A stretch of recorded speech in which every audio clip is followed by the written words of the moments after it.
ആ മണിക്കൂറുകൾ, ഒരു മണിക്കൂറെങ്കിലും എന്നോടൊപ്പം ഉണർന്നിരിക്കുക എന്ന് പറഞ്ഞ അങ്ങയുടെ വാക്കുകളെ നിരർത്ഥകമാക്കിക്കൊണ്ട് ഉറങ്ങി നിദ്രാഭാരത്താൽ വലഞ്ഞ് ക്ഷീണിച്ച ആ ശിഷ്യന്മാർ, അവരെപ്പോലെ ഞങ്ങൾ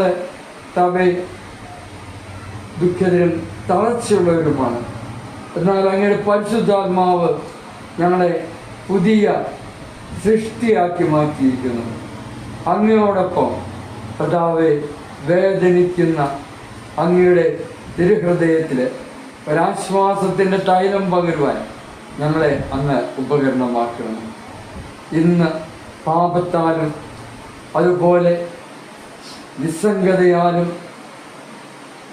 അവഗണനയാലും അങ്ങയുടെ ഹൃദയം എത്രയോ മുറിവേറ്റപ്പെടുന്നു. അന്നത്തെ ആ പീഡാനുഭവ രാത്രി പോലെ തന്നെ അങ്ങ് ഇന്നും വേദനിക്കുകയാണല്ലോ. മനുഷ്യമക്കളുടെ പാപം മൂലം അങ്ങ് വേദനിക്കുകയാണ്. ദാവേ, അതിന് പരിഹാരം ചെയ്യുവാൻ ഞങ്ങൾ അശക്തരാണ്. എങ്കിലും അങ്ങയുടെ കൃപയോട് ചേർന്ന് അങ്ങയുടെ ആ വേദനയ്ക്ക് പരിഹാരം അനുഷ്ഠിക്കുവാൻ ഞങ്ങൾ ആഗ്രഹിക്കുന്നു. അങ്ങയോടൊപ്പം സകല വിശുദ്ധരോടും മാലാഖമാരോടൊപ്പം ഞങ്ങൾ ഒന്നേറെ അങ്ങയെ സ്തുതിച്ച് ആരാധിക്കുന്നു. Hallelujah, hallelujah.